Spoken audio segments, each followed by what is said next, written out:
Okay. So today or tonight, I was speaking about the holographic interfaces. I have a 3D printer, and it's in my bedroom. I'm gonna be building holograms. I'm gonna be wait. I'm going to be building holograms. So holograms are what I'm gonna be doing. You know, I'm gonna start with the proofs, but I'm working on a lot of other projects. So this is a MMUKO Cybernetics holographic interface. MMUKO, MMUKO with a K, MMUKO Cybernetics holographic interfaces. I'm gonna lay down the foundation with three hypotheses. I'm gonna be speaking about it formally. So let me write down the first hypothesis. Uh, the first hypothesis is this. Oh, let me start with the second hypothesis.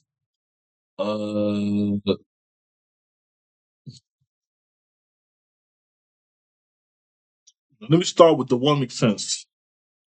Yes. Dimensional game theory. Let me get the paper up actually. Dimensional game theory is an extension of game theory. So, um,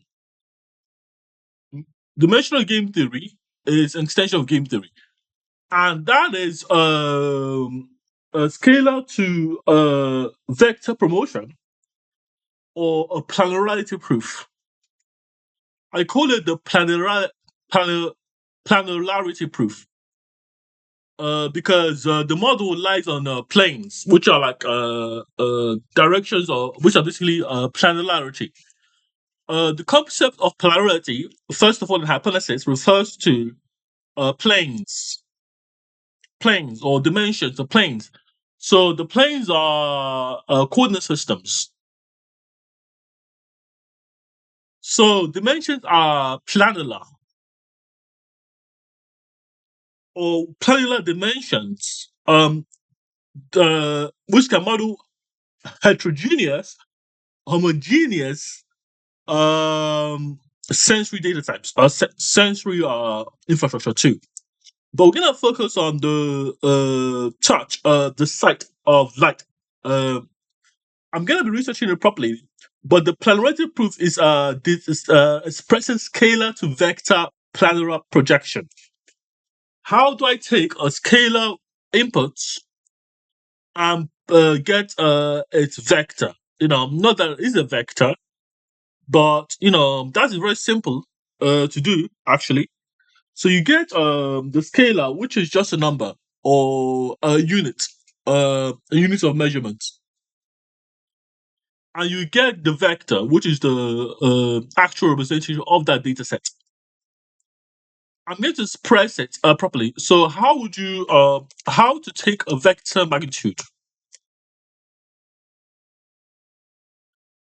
Magnitude. So in three dimensions, you have do vector follow step. Identify the components of the vector, square each component, and add all the squared components, and take the square root of the components. So that is the magnitude of a vector. So identify each components but they work in planarity. So the planar systems, this is the first hypothesis by the way again, is like dimensions of this how I'm gonna build the hologram in a compass bit. So basically, the first hypothesis is the dimensional game theory extension that can be more senses because you're gonna have two senses that are isomorphic or and isotrophic. Isotrophic. So let me get a definition of isotrophic because you get isomorphic and you get isotrophic. Isotrophic. Of an object or very important the isotrophic property. of an object or substance having a physical property which has the same value when measured in different directions.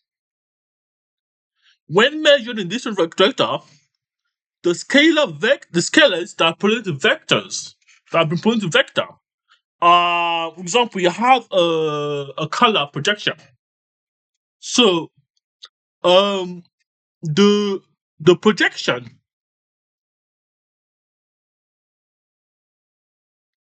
the projection is isotrophic when it has an object or substance having physical properties which have the same value when measured in different directions. So by measurement, uh uh uh I'm it's just like taking a look at it. So for example, you have the colors red, green, blue. Yeah, but this can be represented by a scalar. A scalar. No, wait. Um, no, this is so take a vec take. So we're trying to encode. It's an isotrophic encoding of that can be looked from any angle. Um, so isotrophic means it can be observed from any angle. Um, and still have the value, the same color, you know, because if you look at light, if you look at anything that projects light, basically my experimental my experiment uses the Isaac Newton's two things. Isaac Newton's prism experiment, prism, which refracts light, ref, refracts light and outputs the color of the rainbow, the colors of the rainbow in the experiment. Or is it? Yeah, it's actually Newton. So the color of the rainbow is Isaac. Uh, oh my days, holidays. Uh, Isaac Newton prism, famous prism. So uh is experiment of light demonstrate that white light comprises of all spectrums of colors. So that is Isaac Newton's experiment, and the experiment is that the prism. The problem is I'm taking this two experiments. I'm taking Isaac Newton's experiments. I'm taking the two-way speed of light. Uh, so basically these are reproducible. Red, orange, green, yellow, violet, indigo. Richard of York gave battle in vain. This is white sunlight on the glass prism. So glass prism. This is very getting complex now. So this refraction of light, because they are operate on different wavelengths.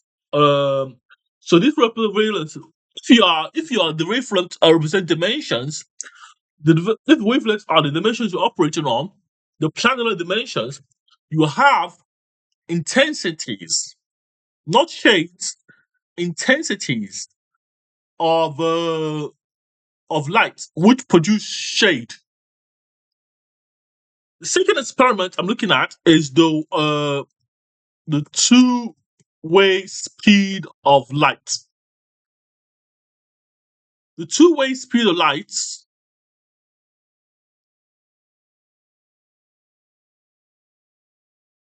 Oh, what speed of light? Yeah, yeah. Basically, the two experiments I'm using to is the prism and two speed of light. So the two-way speed of light is like what I'm trying to use to the two experiments. So the two experiments, like Al Newton's prism glass prism experiment, uh two-way experiment. I'm just search experiment here. Uh, it's a light experiment that known as the experiment was conducted by Albert mission. Light source, mirror, half silver mirror, detector. So, I'm trying to conduct experiments that will use the hologram, like, hologram. So this is my first hypothesis. So if you have any kind of waveform,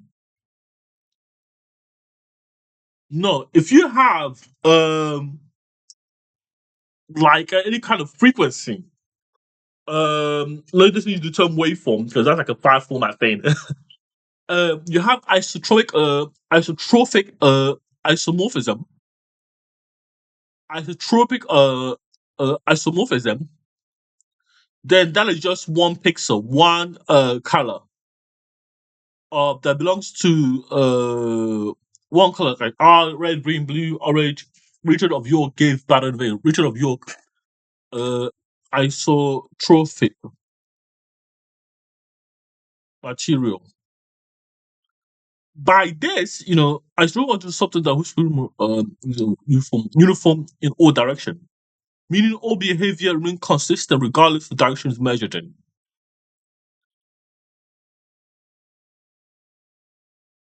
So that's the first hypothesis. So you have the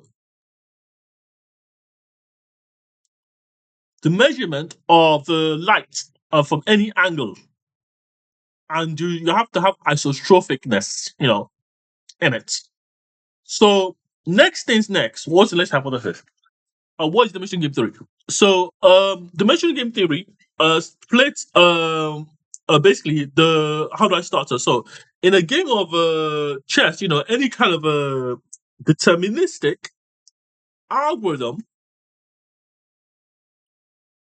any kind of deterministic algorithms, like in chess, for example, but let's use the context of light, kind of a hologram. So in a hologram progression, you have the main players. If you can put the players in dimensions, think of it like a game, dimensional game theory. So the game's open dimensions, because our senses operate in dimensions. So I'm saying that dimensions are payoff strategies when we know to balance basically if someone has a counter attack in I don't like to think about chess. I can't remember my framework of the machine game theory. It's kind of funny because I write it down, I don't pay attention to it. So the machine game theory are variadic. So a dimension game theory, a strike dimension, an attribute category, offense or defense, or a dimensional strategy, a strategy optimized for a specific dimension. In zero sum games, perfect play across all dimensions yield their simulated ties. So win implies a balance in at least one dimension. You see, the thing I'm saying is that the light wave propagates, like the reflection light wave propagates as sensory dimensions, because they have intensity via power. Wait. But this is all physics. This is never like me talking about this is all physics. I know this is physics, because I got my physics A-level physics paper here in a big. Um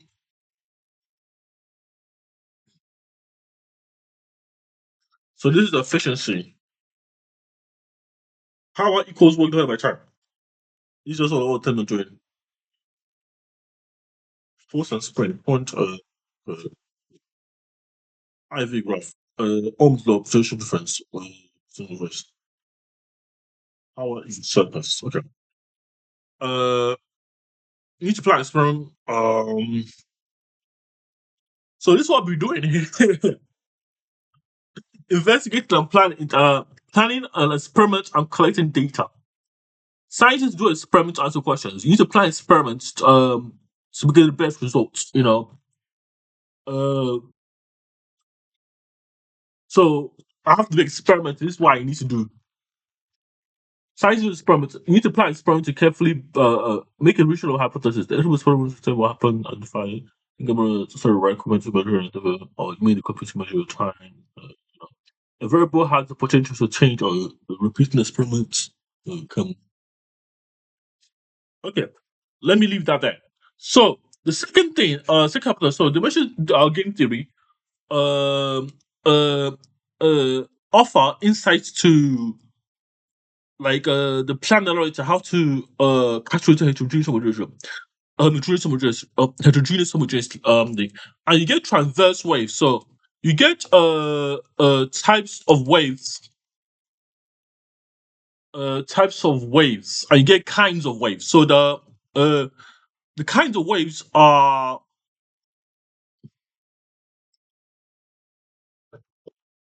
basically you get kinds of waves in physics.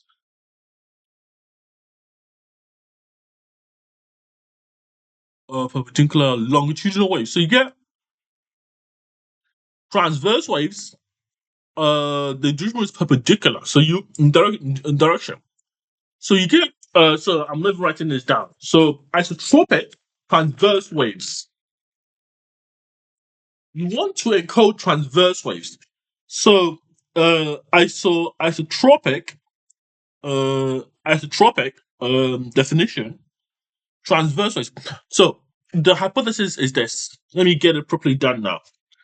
Uh, isotropic transverse waves, transverse waves are the perpendicular to the direction of propagation wave progression, including how waves on a strained water surface and light in context, certain contexts of mechanical analogies. So you get longitudinal transverse waves. It's parallel,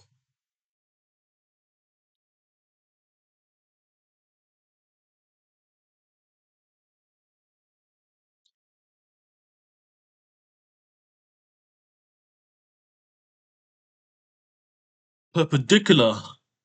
Transverse waves are uh, perpendicular. Perpendicular means at a right angle, and surface waves has water waves on ocean surface. So basically, you get three types of mechanical waves that need to be simulated.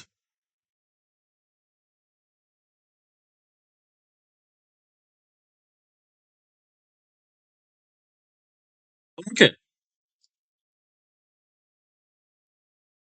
so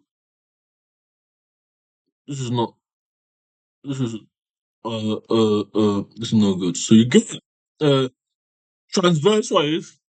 So you get perpendicular to junction wave propagation, and you get including waves on strings, water surface, and light in certain contexts. In certain contexts, so you get transverse waves and you get longitudinal waves, and you get parallel. So in parallel, so they're writing it at the same direction. So example, when I shout in around in a corridor, the waves bounce back at me. Those are uh longitudinal waves because they are in parallel. So because they bounce back at me, if I shout in a corridor and the corridor in a hallway and the hallway is a straight line, it will bounce back at me in short bursts. So basically, you hear an echo. This is sound waves. Sound waves in spring. So that's what my singing codec is doing. Basically, it's bouncing back the information, I or sending the shadow of the information back. Basically, but the transverse waves are perpendicular, so they are working around. So if I shout, they will bounce at a right angle and propagate as dimensions. So that's what I'm saying. So you got the crest, the throw.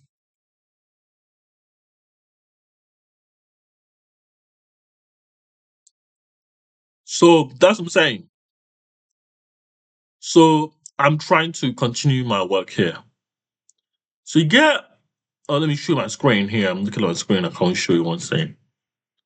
So you have all of these parameters. You get amplitude, you go to trough, you get this is my physics. So this is physics involved. So this is amplitude, this is wavelength, this is crest. From each crest to each crest, you get the trough, which is the amplitude, the direction of propagation of wave, and direction of particles. We get the mechanical wave. So these are mechanical wave, longitudinal source, they perpendicularly,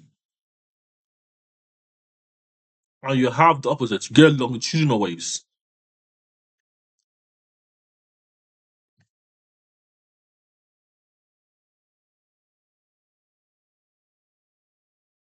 So this is Planck's constant. This is lambda equals h divided by p, where h is Planck's constant and p is the property moment of the particle. So it goes through particles. So I'm done speaking about this now.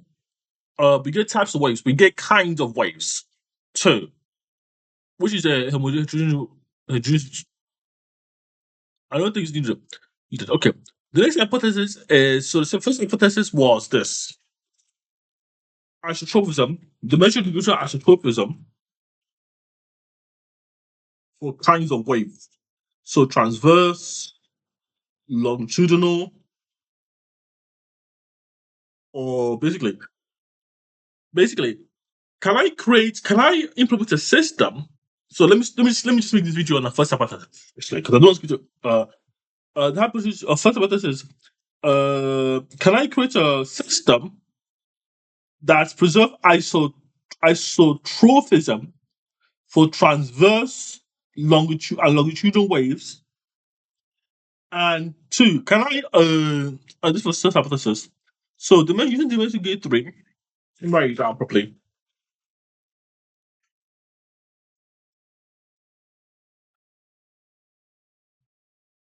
Utilizing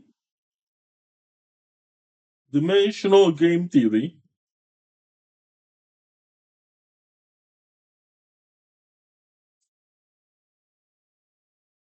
um oh, can I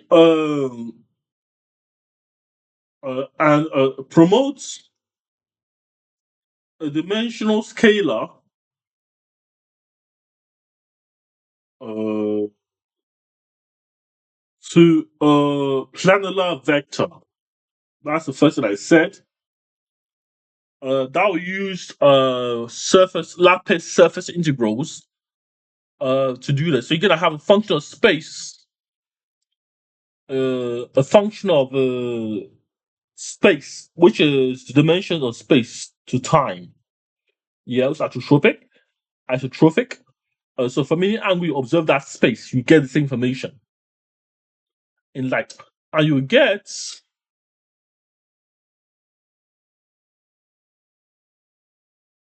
uh isotrophic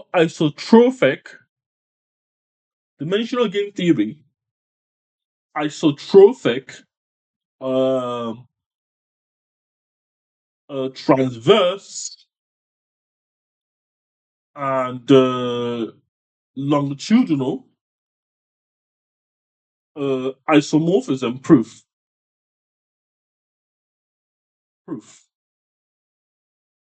So the first one was focused on planarity, utilizing dimension game theory, prove a dimension scalar. Dimension promote a dimensional scalar planarity. So because basically everything is gonna have a non-linear, non-polar boot, that kind of qubit, compass ring qubit, north, northeast, east, south, west. Gonna have all that qubit thing.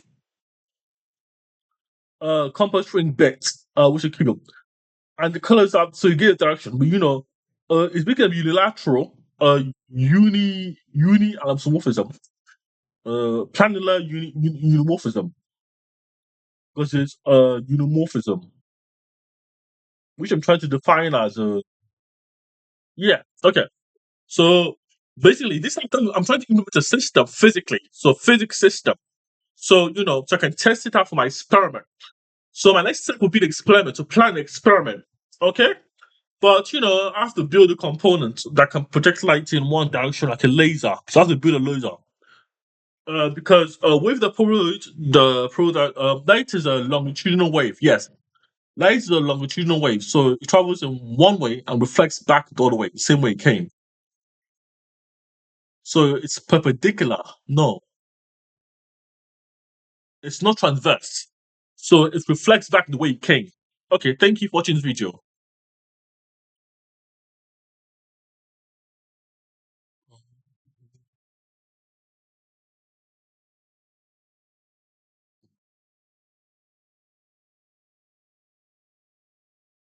Yeah, thank you for watching this video.